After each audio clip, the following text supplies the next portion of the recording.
En el último vídeo hicimos un análisis pormenorizado del sistema digestivo en cuanto a su anatomía, es decir, las partes de las que está compuesto. Recordemos que distinguíamos dos partes en el sistema digestivo. Por un lado, el tubo digestivo, que era ese tubo largo abierto por ambos extremos que los alimentos atraviesan. Y por otro lado, las glándulas digestivas, que se encargaban de segregar jugos digestivos que contenían unas enzimas dentro del tubo digestivo para poder realizar la transformación química de los alimentos. En este vídeo, el segundo y último dedicado a la digestión, vamos a ver cómo ocurre este proceso de digestión, cómo funciona el aparato digestivo. Recordemos entonces que la digestión es un proceso que consta de tres fases.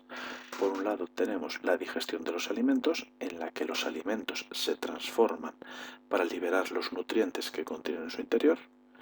En una segunda fase tenemos la absorción de los nutrientes, que es el proceso por el que los nutrientes pasan del tubo digestivo al aparato circulatorio, a la sangre. Y por último tenemos la eliminación de los residuos, es decir, todas aquellas sustancias que no podemos digerir y que no podemos aprovechar son expulsadas al exterior.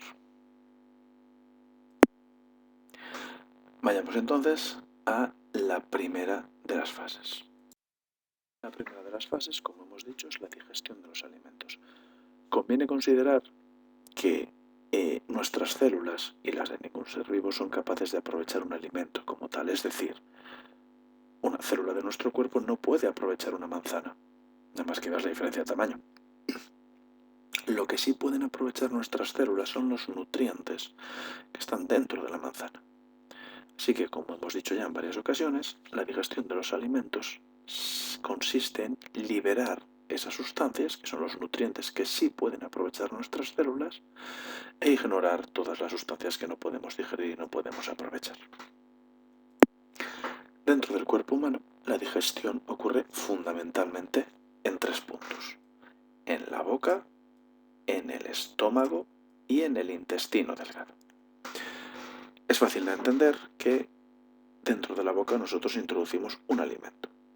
Tras las transformaciones que ocurran en la boca, ese alimento se convierte en lo que conocemos como bolo alimenticio, y es el bolo alimenticio lo que entra en el estómago.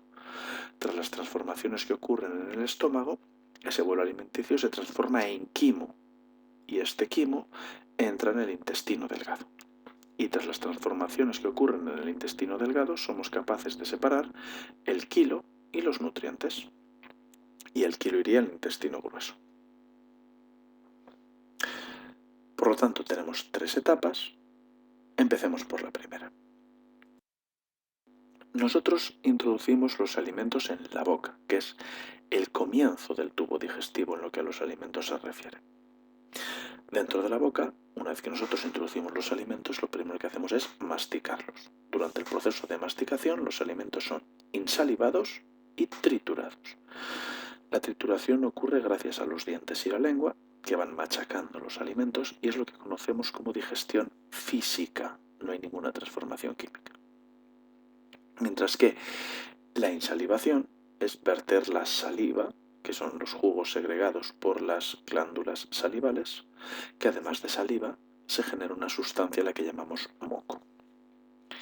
La saliva, como jugo digestivo que es, contiene enzimas, que ya habíamos dicho que las enzimas son sustancias que permiten que ocurran reacciones químicas dentro de los organismos, y en concreto las enzimas digestivas se encargan de romper cierto tipo de nutrientes para liberar las sustancias más pequeñas que pueden aprovechar nuestras células. En concreto, las enzimas de la saliva son capaces de romper y liberar los glúcidos. La mucosidad que hay en la saliva se utiliza fundamentalmente para lubricar el bolo alimenticio. Conviene recordar que el bolo alimenticio, tras ser tragado, tiene que atravesar el esófago, que es un tubo muscular que mediante su contracción en un movimiento peristáltico hace que el alimento baje. Y para que esto ocurra, el bolo alimenticio tiene que estar bien lubricado para que no se atasque y no se irrite el esófago y no haya ningún tipo de problema. Entonces, en la boca introducimos alimentos que después de sufrir todas las transformaciones que ocurren en la boca, se convierte en bolo alimenticio. Y el bolo alimenticio, tras pasar por la boca, pasa por la faringe, el esófago y llega al estómago, donde ocurrirá la siguiente fase de la digestión de los alimentos. El bolo alimenticio, por lo tanto, llega al estómago y el propio movimiento del estómago continúa la digestión mecánica en lo que el bolo alimenticio se sigue rompiendo. Pero por supuesto también tenemos digestión química. En este caso, el bolo alimenticio cuando llega al estómago se va a encontrar con una mucosidad que recubre el estómago, con los jugos gástricos y con el ácido clorhídrico.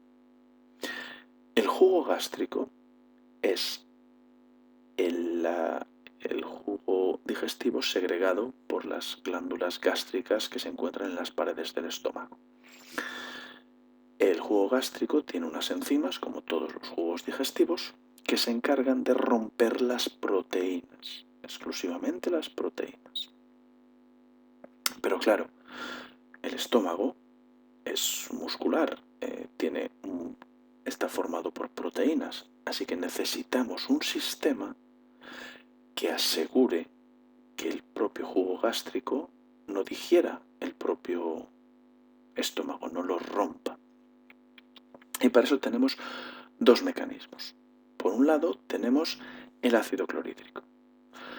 El ácido clorhídrico, su función es activar el jugo gástrico, de tal forma que si en algún momento hay jugos gástricos en el estómago, están las enzimas capaces de romper las proteínas, pero el ácido clorhídrico no está presente, esas enzimas no se activan y no son capaces de digerir nada. Y eso evidentemente protege el estómago, ya que las enzimas solo se activan cuando son necesarias.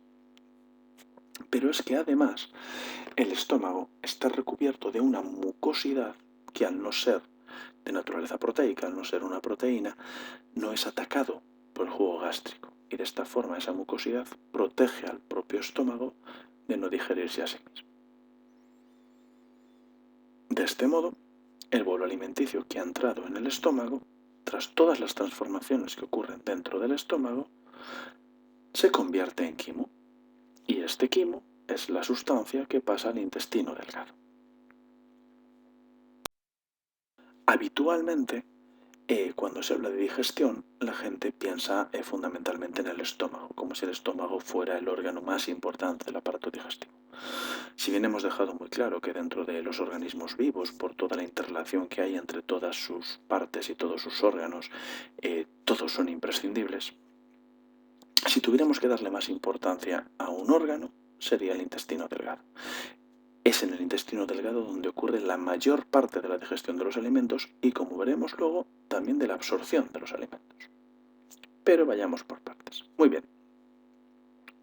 Cuando el quimo formado en el estómago entra en el intestino delgado, se va a encontrar con una mucosidad que, al igual que ocurría en el estómago, protege el interior del intestino, y se va a encontrar también con la bilis generado en el hígado, el jugo pancreático que viene del páncreas y el jugo intestinal generado en el propio intestino. Recordemos las glándulas digestivas de las que hablábamos en el vídeo anterior. La bilis tiene como única función dispersar las grasas. Las grasas y el agua no se llevan bien y las grasas cuando se encuentran en agua tienden a apelotonarse, a apelmazarse y a generar bloques más o menos sólidos.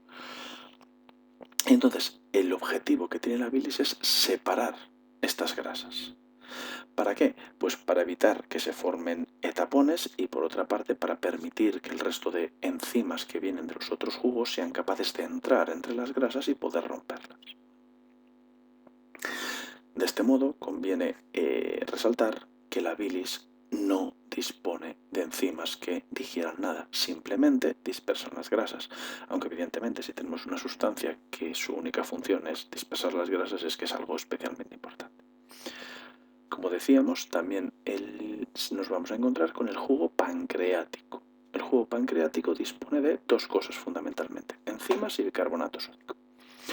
Las enzimas del jugo pancreático se encargan de romper los glúcidos, las proteínas y las grasas, de digerir glúcidos, proteínas y grasas. Y por otro lado, el bicarbonato sódico se encarga de eliminar la acidez que quede del ácido clorhídrico que viene del estómago, ya que ácido clorhídrico no es algo que quieras circulando por tu aparato digestivo. Por último, el último jugo digestivo con el que se va a encontrar los alimentos en el intestino delgado y por lo tanto el último jugo digestivo es el jugo intestinal, que contiene unas enzimas que directamente completan las últimas etapas de la digestión de todos los nutrientes. Después de todas estas transformaciones, conseguimos que el quimo se separe por un lado en quilo, que irá al intestino grueso, y por otro lado los nutrientes, que tendrán que ser absorbidos mediante el proceso de absorción de los nutrientes. Recordemos entonces que los glúcidos empiezan a digerirse en la boca y terminan de digerirse en el intestino delgado. Que las proteínas empiezan a digerirse en el estómago y terminan de digerirse en el intestino delgado. Y que las grasas se digieren en el intestino delgado. Respecto del resto de nutrientes que conocemos, que son el agua, las vitaminas y las sales minerales, por ser sustancias más simples, no necesitan ningún tipo de digestión, pues ya pueden ser aprovechadas directamente por las células. Y de esta forma, en el intestino delgado termina el proceso de digestión de los alimentos y comienza el proceso de absorción de los nutrientes. Como decíamos previamente, la absorción de los nutrientes es el paso de los nutrientes del tubo digestivo a la sangre, porque evidentemente los nutrientes en el tubo digestivo no nos valen para nada. Y esto ocurre fundamentalmente en el intestino delgado, que es donde se absorben la mayor parte de los nutrientes. Después de que el intestino delgado haya absorbido todos los nutrientes, en el intestino grueso se termina de absorber el agua. Veremos que este proceso es especialmente importante. Bien, empecemos entonces por el intestino delgado. El intestino delgado es un tubo largo, como decíamos, de unos 6 metros, que para lograr tener esos 6 metros se encuentra plegado sobre sí mismo en numerosas vueltas. Sin embargo, ahí no termina todo, porque el intestino delgado, el interior del tubo del intestino delgado está formado tiene una especie de repliegues sobre sí mismo, y estos repliegues tienen más pliegues y más pliegues sobre sí mismos. Todos estos pliegues, repliegues y vueltas permiten que el intestino delgado no sea muy largo, sino que no solo sea muy largo, sino que además tenga una grandísima superficie. Si pudiéramos estirar el intestino delgado por completo y volverlo liso, hablaríamos de una superficie de entre 300 y 400 metros cuadrados. Piensa en la superficie que tiene tu casa y verás que esto es una auténtica burrada. Es enorme el intestino. ¿Y por qué es necesario que el intestino delgado sea tan grande, tenga tanta superficie? Porque, mirad, como hemos dicho, los nutrientes, una vez liberados después de todo el proceso de digestión, van atravesando el intestino delgado. El intestino delgado está por dentro recubierto de un epitelio, de un tejido epitelial muy fino, que permite que los nutrientes atraviesen ese epitelio en los repliegues más pequeñitos y pasen a la sangre, ya que dentro de esos repliegues tenemos muchísimos vasos sanguíneos muy pequeñitos a los que llamamos capilares. Bien, los nutrientes van atravesando el intestino delgado y según se van encontrando con estas paredes, con estas rugosidades, son absorbidos de forma automática. No es que ellos elijan y tengan un camino por el que ir, sino que simplemente van cayendo. Esto obliga a que si queremos absorber la mayor cantidad de nutrientes posibles, necesitamos la mayor cantidad de superficie posible para que este proceso de absorción ocurra de forma eficaz y absorbamos los nutrientes de los alimentos que hemos ingerido. Entonces insistimos que en el intestino delgado se absorbe todo, excepto el agua. Por lo tanto, el kilo, que son los restos que no podemos digerir y que no podemos aprovechar pasan junto con el agua al intestino grueso. Y en el intestino grueso se absorbe el agua.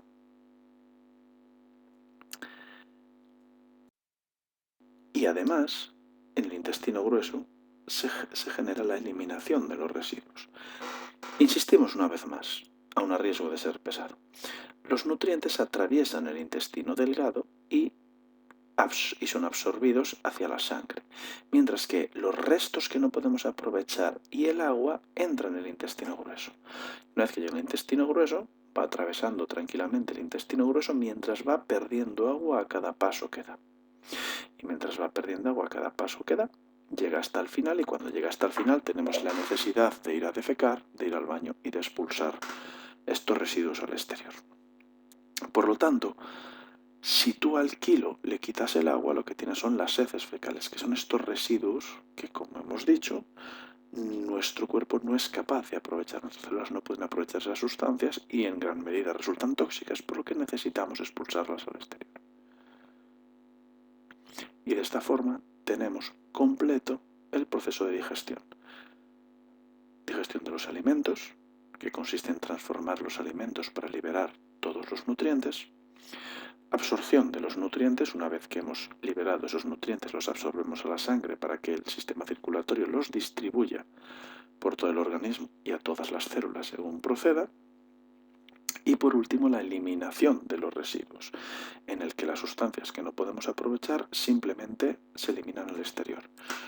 Conviene resaltar que esto es muy diferente al proceso de formación de la orina, del que hablaremos más adelante cuando hablemos del aparato excretor. Estas sustancias que conforman las heces fecales no han llegado a introducirse dentro de nuestro organismo. Están en el tubo digestivo, atraviesan el tubo digestivo y se expulsan al exterior. Hablemos ahora ligeramente acerca de las enfermedades que pueden ocurrir en el aparato digestivo. Evidentemente, aquí vamos a poner unas cuantas enfermedades, no vamos a poner todas porque eso ya sería temario de medicina y no procede tampoco, no es lo que nosotros necesitamos para lo que estamos estudiando. Vamos a hablar de unas cuantas enfermedades del aparato digestivo que, como hemos dicho en otras ocasiones, ocurren cuando un órgano, una parte de un organismo, no se coordina correctamente, no hace su función correctamente y eso afecta a todo el organismo en su conjunto. Hablemos primero de la caries. Pero la caries es un problema de los dientes. Efectivamente. Y los dientes son parte del aparato digestivo. Así que las enfermedades dentales son enfermedades del aparato digestivo. ¿Estamos de acuerdo? Bien. Entonces, la caries ocurre porque hay unas bacterias viviendo en nuestra boca que se alimentan de glúcidos. Evidentemente es el mejor lugar para vivir si te alimentas de glúcidos, ya que la saliva se encarga de digerir glúcidos y liberar esos azúcares libres.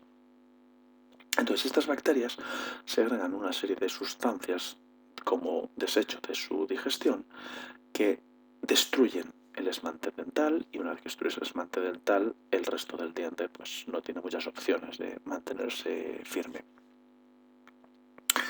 Y esto termina generando un agujero en el diente que, si es muy grave, puede llegar a la necesidad de retirar la pieza dental. Y evitar la caries, como sabéis, es muy sencillo. Basta con cepillarse los dientes después de cada comida principal y ir al dentista para que te vigile bien. De acuerdo. Hablemos ahora de la gastroenteritis, que es una forma técnica de llamar a lo que conocemos como diarrea. ¿De acuerdo? ¿Qué ocurre cuando tú tienes diarrea? Cuando tú tienes diarrea, lo que ocurre es que el quilo atraviesa demasiado rápido el intestino grueso. Recordemos que el intestino grueso absorbe el agua. Si el kilo atraviesa demasiado rápido el intestino grueso, el intestino no le da tiempo a absorber el agua. Y como se mueve muy rápido, tenemos ganas mucho más a menudo de ir al baño, ya que se activan los mecanismos de oye, necesito descargar. Pero por otra parte, hay demasiada agua porque no hemos podido absorberla y entonces se pierde. Y de esta forma tenemos la diarrea y dolor abdominal y toda esa serie de cosas que conocemos. Es por esto que la gente que tiene gastroenteritis debe beber mucha agua y vigilar mucho la posibilidad de quedarse deshidratado, ya que si tú bebes agua pero el intestino no lo absorbes, como si no lo hubieras bebido, porque tus células no lo pueden aprovechar. Y durante la gastroenteritis se pierde mucho agua porque el intestino no le da tiempo a absorber ese agua. Pero ¿qué ocurre si el kilo, en lugar de atravesar demasiado rápido el intestino grueso, lo atraviesa demasiado lento? Si el kilo se mueve demasiado lento por el intestino grueso, entonces el intestino grueso absorbe demasiada agua, absorbe más agua de la que es razonable. Entonces tienes la sensación de ir al baño, la sensación de la necesidad de ir al baño menos a menudo, porque la sustancia se está moviendo mucho más despacio, pero además cuando llega el momento de expulsarla, ese kilo se ha quedado esas heces son tan duras porque no tienen agua, no son maleables, no se pueden deformar, digamos, son tan duras que resulta incluso doloroso expulsarlas al exterior. La forma de evitar el estreñimiento en realidad es bastante sencilla en el caso habitual. Si tienes un problema de estreñimiento grave, ya sabes, vete al médico, pero si comemos más vegetales, verduras, frutas, ensaladas, este tipo de sustancias ricos en fibra, nuestro intestino grueso, como estudiamos antes, funcionará mejor, no tendrás problemas de tránsito lento y no tendrás este tipo de enfermedades. Conviene resaltar en este caso la gastroenteritis y el estreñimiento, el cómo el que una cosa ocurra más lento de lo que debería o más rápido de lo que debería dentro de nuestro organismo genera un problema. Todo dentro de nuestro organismo tiene que coordinarse para funcionar de la forma adecuada. Lo siguiente que vamos a tratar son las úlceras pépticas. Como hemos dicho, tanto nuestro estómago como nuestro intestino están recubiertos por dentro de una mucosidad. Si esa mucosidad se estropea, se rompe, queda al descubierto lo que es el músculo, lo que es el tejido muscular, y cuando los jugos gástricos e intestinales, jugos digestivos en general, tocan esa superficie, resulta muy doloroso y genera una serie de problemas que en el peor de los casos puede llegar a perforar el estómago. Entonces, una úlcera péptica se trata de eso, de la desaparición de una zona de las mucosas protectoras del tubo digestivo. Si la úlcera péptica ocurre en el estómago, la conocemos como úlcera gástrica, y si ocurre en el intestino, la conocemos como úlcera duodenal. Después de esto, tenemos los cálculos biliares. Muy bien, los cálculos, que los veremos en otros momentos más adelante de la unidad, son piedras. Hay ciertas sustancias dentro de nuestro cuerpo que, si nuestro cuerpo no funciona bien, o hay una serie de tóxicos, o la depuración no es correcta, o bueno, una serie de circunstancias, pueden llegar a precipitar, pueden llegar a formarse cristalitos sólidos de esas sustancias. Y llega un momento en el que por tamaño y por dureza son verdaderas piedras que se han formado dentro de nuestro organismo, lo cual, como te imaginarás, es bastante doloroso y no es nada bueno para nuestro organismo. Cuando estas piedras se forman en el hígado y taponan el conducto por el que la bilis va hacia el intestino delgado, se llaman cálculos biliares, que hacen referencia a ese conducto. Y como te imaginarás, genera una serie de problemas muy graves si la bilis no va donde tiene que ir. Y además de esto, pues como la mayor parte de los órganos y sistemas de nuestro organismo se pueden inflamar. Entonces, recordar que en medicina todo lo que termina en itis es una inflamación. De esta forma tenemos la hepatitis, que es la inflamación del hígado, el apendicitis, que es la inflamación del apéndice, la pancreatitis, que es inflamación del páncreas, la gastritis, que es inflamación de las mucosas protectoras, en este caso, del estómago, y las paperas, que es la inflamación de las glándulas salivales. Cada una de estas inflamaciones puede ocurrir por diferentes motivos y en general provocan que el órgano en cuestión funcione mal, además resulta doloroso porque al inflamarse, al hincharse, pues presionan otros órganos y otros conductos, que es algo que sería mejor que no ocurriera. Y hasta aquí todo lo que vamos a estudiar este año sobre el aparato digestivo. Espero que el vídeo os haya resultado útil y que preparéis el examen como merece. Mucho ánimo.